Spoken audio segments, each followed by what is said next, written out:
Hello, everyone, and welcome to the Your Mark on the World show. I'm your host, Devin Thorpe. Our guest today is Lindsey Tropf. Tropf. Okay. It's been one of those mornings. Lindsey, we are so thrilled to have you on the show. Lindsey is the CEO and founder of Immersed Games, which is an educational gaming software company. This is kind of an exciting thing for me. I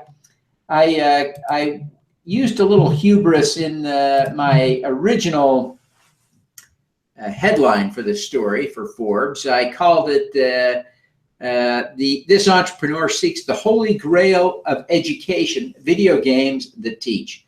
And my editor wasn't happy with that and changed it, but I still think that's what you're up to. I still think that a video game that is fun, exciting, engaging, and that will teach kids to learn is, if not the holy grail of education, certainly one of those things to which educators have long aspired. So tell us what you're doing. Yeah, absolutely. So our team was pretty amused by your title as well and the hubris. We enjoyed that. So yeah, we're making one single video game that students will be able to create a character and basically level up and explore in this alien world set in the future as they're solving different problems and creating and learning through that process. So I mean, that's the quick, simple version. That's great. So when did you get started? It's been a little while now. I originally decided I wanted to study educational games, and I went into a PhD program in education and started digging in. But as I did that, I realized that there wasn't anything on the market really taking advantage of what I saw as the full power of video games and what they could really accomplish for learning, and decided to start it. And so I was still in PhD classes and started recruiting co-founders in late 2013, early 2014. We made our first prototype in 2014, just a bunch of students, nights and weekends, one of those, tested it with a bunch of people, did a Kickstarter that year. And so kind of had that slow growth as we talked to tons of parents and kids and tested and learned from that so that we could really hit the ground running more in the last year and a half, a lot stronger. And we were able to raise some funding and get started with a full-time team. That's great. Did the funding come directly from Intel, or did it come through the program? Yeah, so we've had a couple. I mean, we have some awesome angel investors that really believe in what we're doing. And then more recently, as you mentioned, we went through the Intel Education Accelerator. And so we had some through that program as well, which does make us a portfolio company and gives us a lot of awesome resources to work with Intel and the great folks there. Now, I'm not very smart, but my son is working on a PhD program, and I'm wondering how on earth you have time to be working on a doctoral degree at the same time you're running a company. Tell us how you manage that. Well, what you do is you pretend that you're not really doing a lot on the company with your professors, and then everyone in the business, you tell you're not really doing much on the PhD program, which is the truth. So I don't even know if I'm a PhD candidate anymore. I haven't talked to them in a little while. Maybe they'll see this interview and tell me I'm allowed to finish it at some point. I'm not really sure. So I tried to finish it up. I did everything but the dissertation, but I mean, you have to throw yourself in headlong, one or the other. So I definitely chose building this. Yeah, well, this is an exciting thing. It's a shame that they won't treat this as your dissertation. Maybe you should ask your professor. We talked about some designs I could do around this. It's still going to be an extra, 200 to 300 hours of work for all the process and writing. And, when you're a startup founder, you can't just sleep less because you're already sleeping the minimum amount. So. Yes, yeah, I totally get that. Well, tell us a little bit more about the game. It seems to me that the history of this started with your playing World of Warcraft. Yes, definitely. So I was a huge World of Warcraft player in Star Wars Galaxies before that, and Creatures as a kid, and all sorts of fun, really sandbox type games where there's a lot of depth and you play them for years. And so that really inspired me. And when I got into my PhD program, as I learned more about that, I realized that all the learning theory really mapped back to those games very well. You want this learning environment where, you're rewarded for doing things, where you're problem solving, where you're applying the learning in that, where you're learning with other people in a collaborative environment. And every time we would go through these, I kept realizing that's exactly the type of thing I'd done in these gameplay elements. And so we really pulled from that for Tyto Online. And so it's an online game much in the same mold of games like that, where you have this character and there's quests, And then for kind of the in-game content, normally in a game like World of Warcraft, you would have raids where every week you get together a bunch of people and you go kill the same bosses over and over again, like the kind of big enemies. And so instead we have more sandboxes, which is more aligned with the type of gameplay the younger generation likes, if you think about Minecraft and things like that. So for ecology, they're building their own ecosystem. Our next modules we have planned are heredity and entrepreneurship. So they'll be doing things like breeding cool different creatures or selling their own items that they've crafted in in-game environments and the in-game economy. So kind of blending that normal gameplay that you have in games like this, but just basing it off content that is content that you really need to learn in the real world around different types of next generation science standards or other enrichment content. So are you licensing any technology from any other games, or have you started with fresh code? We use the Unreal game engine, so that's what a lot of people use to get started on there. So we didn't have to do everything from scratch, and a lot of open source tools. But in terms of like the game itself, I mean, that's built from scratch because we wanted to design something that was designed specifically to teach. And so we put ourselves on this alien planet with an environment that was structured in a way that it lends itself really well to learning about, you know, different content areas, and it has to be able to link back to Earth and things like that, which a lot of people's content doesn't. And have you had much opportunity to put this game in front of kids? I know you've got 18,000 users, but most of them are adults, I think. So yeah, what we did first, as I mentioned to you in the interview, was we took a small part of our gameplay, creating ecosystems, and we did that as its own game, and that was Tyto Ecology on Steam. And so that ranges from 9-year-olds to retirees playing it. Steam doesn't really believe in collecting and sharing demographics, so we only really know what we have from talking to our users. So we know that's a very wide range, but as a whole, Steam is a lot of adults on there. And so the new game, Tyto Online, has been out for 2 months now in early access. And so we have our first users in there. We have very active users that are, you know, going and accomplishing all of their quests. And so we've been working with those, you know, and building off their feedback as we keep adding into the game. So.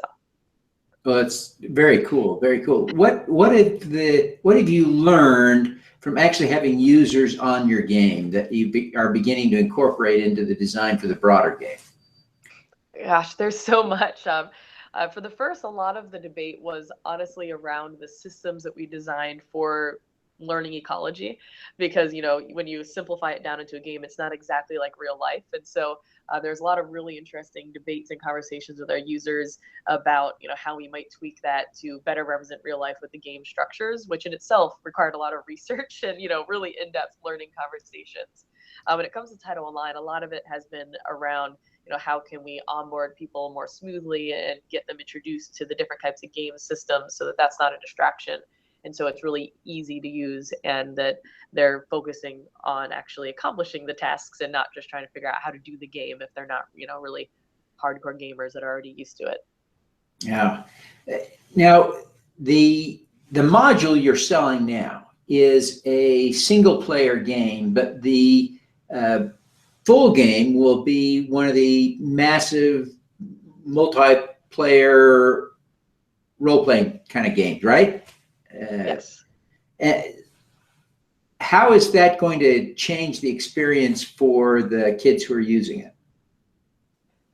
In a lot of ways. I mean, you have a character in that game that represents you, and there's a lot of really interesting studies about kind of that taking on the identity of a scientist and things like that when you play video games. And it's social and online, so people can ask each other for help. Instead of building the ecosystem by yourself, your friends can start jumping in and building it with you. And then specifically, that is one of the advantages in terms of the overall design of the game versus what most people are doing for educational games, which is because it's social, we can do a lot of emergent gameplay and really those 21st century tougher skills as well. You can collaborate with other people and problem solve with them. As I mentioned, entrepreneurship, instead of doing a simulation where you just kind of figure out what the game's looking for, we're actually going to have students selling to other real life players. And so it's this concept in game design called emergent gameplay, which is really, we give you tools and then the players can do crazy awesome things with it that maybe never even occurred to us. And that doesn't really happen a lot in the educational sphere right now. And so that's something we're really excited about being able to take advantage of with these type of systems that we're making for our users. That's awesome. So as you roll forward, what's the schedule? What's the timeline you've got in mind for launching the full game with the massively multiplayer functionality? Right. So it's available in early access right now on Steam and on our website. So tytoonline.com if anyone wants to check it out. But that means we have really active development. Every week we're putting out a new version of the build with new content and features and very quick turnaround time on that. And so we're going to be building that up, and we plan in probably August to go ahead and leave early access and do the full launch. So we'll be adding some more content and optimizing through then, and then have that full launch in August. But obviously from the business side, there's a lot to figure out to test before then around our onboarding funnels and pricing models and everything else. That's very exciting. When you think about it, what was the first kernel of insight where you started thinking, I want to make a game? When you left the world of there ought to be a game and I'm going to make a game. I mean, it was when I was playing World of Warcraft. I mean, I was playing the game one day and turned over, or just kind of looked over to my husband who was playing next to me and asked him where to find something in the game. And he just spewed off, the right character to talk to and the right consonant of this entire universe. And I was just like, we know so much information about this game right now. And it's all just been through this process of needing it, because I wanted to get this piece of gear to get my player and pull that information in. And that was really that first moment that I got very interested in this. And at first I thought I would study it, but as I mentioned, I didn't see anything really taking advantage of that and making these long-term experiences. So I was crazy enough to decide to do it. Interesting. Now, you really are going to become, already you're a leader, but you're going to become a role model to millions of kids if this is successful. Who do you look up to as a role model? I mean, obviously, there's a lot of incredible people out there.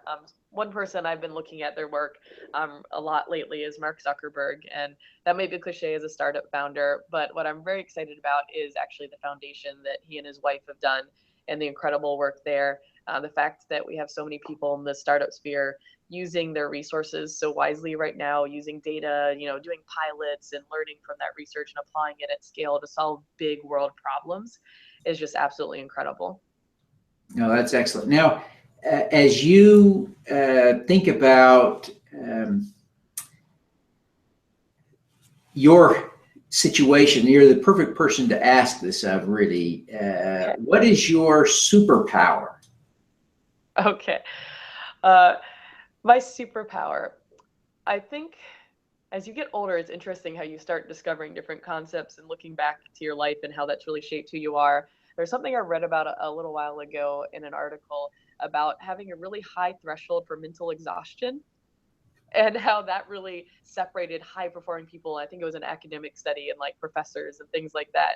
And that was a moment that just really clicked for me, that, when people say they're information overload, I never understood what that meant. And as you're a startup founder, learning in every aspect of your life every single day, I think having that just super high threshold that you can just keep, learning and wanting more information and data all the time has been probably my superpower in these first few years of starting the company. That's excellent. That's excellent. I love that. Well, we're thrilled to have you join us. Thank you very much for taking the time. Before you go, tell us how people can connect with you personally and learn more about the game and the company. Absolutely. So, the company is Immersed Games. So there's immersedgames.com, and we're on Twitter, Facebook, all the same. It's Immersed Games. Personally, my Twitter is Tropf, Tropf. And so I'm pretty active on there. If anyone wants to message me, I'll be sure to respond if anyone has any more follow-up questions or anything after the interview. Yeah. All right. Well, again, Lindsey, we thank you for taking the time to be with us today and wish you every success in launching this game. Thank you so much. It was great to talk with you. All righty. Let's do some good. Okay.